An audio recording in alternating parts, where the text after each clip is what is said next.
Saya hari ini senang sekali bisa bertemu dengan para abdi muda di para ASN yang satu dengan nama Abdi Muda ya, berkelompok begitu.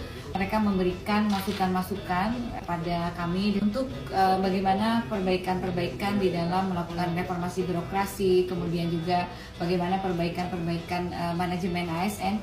Dan saya sebetulnya sangat senang sekali dengan dialog seperti ini, dan kita berjanji untuk kita terus berkolaborasi karena tentunya birokrasi pemerintah tidak akan bisa berjalan tanpa dukungan para abdi muda, dan saya merasa bangga para abdi muda ini bersatu dan semuanya itu mempunyai komitmen yang sangat besar untuk memperbaiki sistem birokrasi kita. Jadi ASN itu memang bukan jalan yang mudah, tetapi kita semuanya sudah berkomitmen untuk mengabdi kepada negara.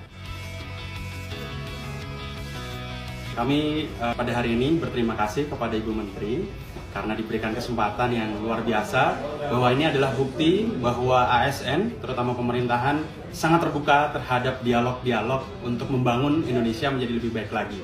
Dan ASN generasi muda adalah elemen-elemen penting yang sangat dihargai untuk bisa nantinya ke depan menjadi partner, kemudian berkolaborasi, sehingga reformasi birokrasi benar-benar terjadi di Indonesia dengan lancar dan baik.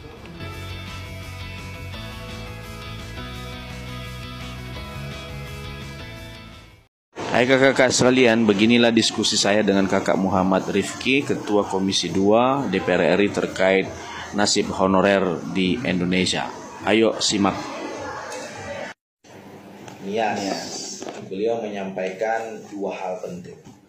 Satu, ada fenomena kepala-kepala daerah di dapil beliau itu yang tiba-tiba mem-PHK honorernya. Padahal kita sudah jelas kebijakan pusat tidak ada PHK bagi honorer.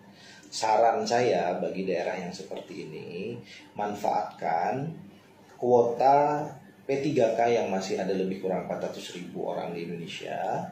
Segera kemudian berkoordinasi dengan BKN di Sumatera Utara, daftarkan mereka untuk ikut seleksi P3K tahap kedua yang sekarang sedang berlangsung. Nanti kalau implikasinya mereka semua ini akan membebankan keuangan daerah melebihi 30% belanja pegawai sebagaimana undang-undang terkait dengan upah pusat dan daerah, itu kita terapkan zero growth. Zero growth itu misalnya tahun ini pensiun 400, angkat 400 dulu, sisanya kalau misalnya 1.600 diangkat bertahap 2-3 tahun ke depan. Dengan itu akan selesai honorer, dengan catatan nggak boleh lagi angkat honorer. Nah, kami nanti akan melakukan revisi terhadap undang-undang ASN, kabarkan ke Agus. Kami akan kasih sanksi bagi pejabat yang melakukan rekrutmen terhadap honorer apapun namanya, bahkan sanksi pidana. Kalau perlu itu sebagai salah satu syarat untuk dilakukan impeachment atau pemberhentian kepala daerah.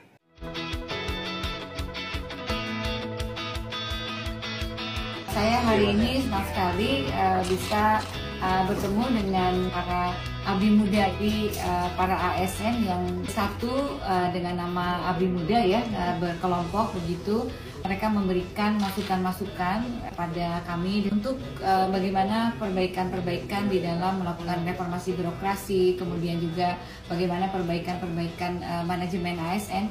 Dan saya sebetulnya sangat senang sekali dengan dialog seperti ini, dan kita berjanji untuk kita terus berkolaborasi karena tentunya birokrasi pemerintah tidak akan bisa berjalan tanpa dukungan para abdi muda, dan saya merasa bangga para abdi muda ini bersatu dan semuanya itu mempunyai komitmen yang sangat besar untuk memperbaiki sistem birokrasi kita. Jadi ASN itu memang bukan jalan yang mudah, tetapi kita semuanya sudah berkomitmen untuk mengabdi kepada negara. Kami pada hari ini berterima kasih kepada Ibu Menteri karena diberikan kesempatan yang luar biasa, bahwa ini adalah bukti bahwa ASN, terutama pemerintahan, sangat terbuka terhadap dialog-dialog untuk membangun Indonesia menjadi lebih baik lagi.